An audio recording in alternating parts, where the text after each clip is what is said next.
हमारा जो आज का टॉपिक है वो है एक्सरे फिल्म। एक्सरे फिल्म के पहले हम कुछ पढ़ेंगे। फॉर एग्जांपल, जब भी एक्सरे बीम एक्सरे ट्यूब से निकलती है, ठीक, एक्सरे बीम एक्सरे ट्यूब से निकलती है और फॉर एग्जांपल यहाँ पे हमारा पेशेंट है, ये हमारा पेशेंट है। इस एक्सरे बीम में कोई भी यूज़फुल इंफॉर्मेशन नहीं होती है। जब एक्सरे बीम एक्सरे ट्यूब से निकलती है, इसमें कोई भी यूज़फुल इंफॉर्मेशन नहीं होती है।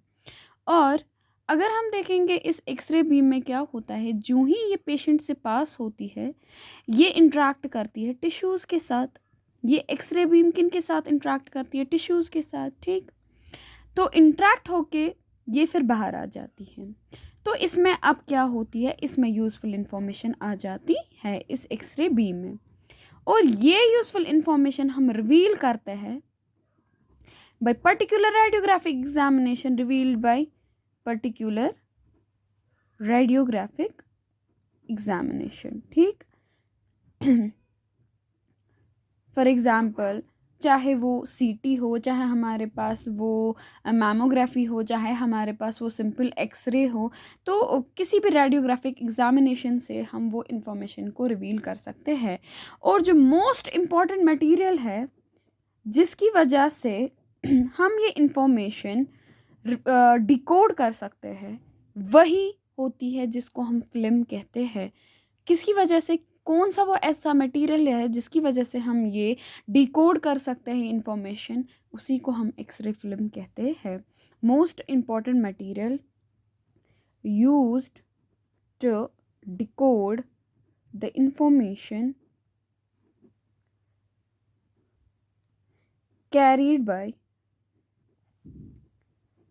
attenuated एक्सरे बीम,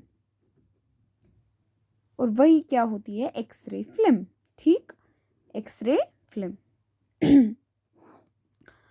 हमारे पास जो मोस्ट इम्पॉर्टेंट मटेरियल है जिसकी वजह से हम डिकोड कर सकते हैं ये इंफॉर्मेशन, वो कौन है, मतलब किस मटेरियल से डिकोड कर सकते हैं, वही होती है एक्सरे फिल्म।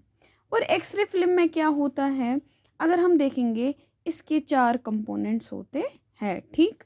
सबसे पहले इसमें बेस होती है, फिर इसमें एडहेसिव लेयर होती है, फिर इसमें इमल्शन लेयर होती है, जो कि सबसे ज़्यादा इम्पॉर्टेंट कंपोनेंट है इस फिल्म का, और ऊपर से एक और लेयर होती है जिसको हम ओवरकोट कहते हैं, ठीक।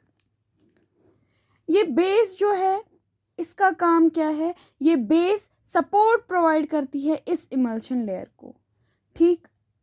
अब इस बेस के बारे में हम थोड़ा पढ़ेंगे। सबसे पहले मैंने कहा कि बेस जो है वो क्या करती है, वो सपोर्ट प्रोवाइड करती है किसको? इस इमल्शन लेयर को। तो बहुत ज़्यादा मटेरियल्स यूज़ करते हैं हम इस बेस को बनाने में। पहले क्या था, 1914 में एक मटेरियल यूज़ करा जाता था जिसको हम कहते हैं सेलुलोज नाइट्रेट। सेलुलोज नाइट्रेट, इसको हम इस्तेमाल करते थे बेस बनाने में, ठीक।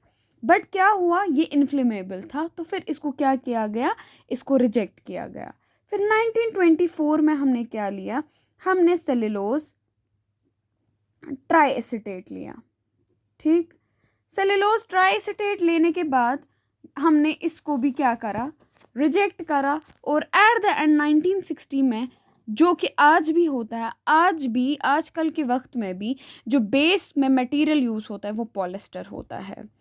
और 1960 में पहली एक्सरे फिल्म बनाई गई जिसमें बेस जो है वो किस मटेरियल की बनाई गई? पॉलिस्टर की, ठीक। और अब ये इतना हुआ। अब अगर हम देखेंगे, सबसे पहले हमें क्या होना चाहिए, इस बेस के कुछ कैरेक्टरिस्टिक फीचर्स होते हैं जो मतलब हमें कंसिडरेशन में ज़रूरी लेने हैं। सबसे पहले, it must not, base produce नहीं करनी चाहिए visible pattern. It must not produce visible pattern, ठीक। या ये ज़्यादा भी लाइट एब्जॉर्ब नहीं करनी चाहिए। जब भी हम एक्सरे फिल्म को एक्सपोज करें तो एक्सरे बीम ये ज़्यादा भी जो है टू मच लाइट ये एब्जॉर्ब नहीं करनी चाहिए।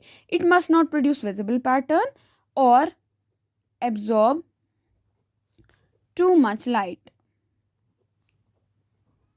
ठीक। दूसरा जो है हमें क्या मद्देनज़र में रखना है कि फ्लेक्सिबिलिटी जो होती है बेस की, चाहे फ्लेक्सिबिलिटी हो, चाहे थिकनेस हो, चाहे स्ट्रेंथ हो बेस की,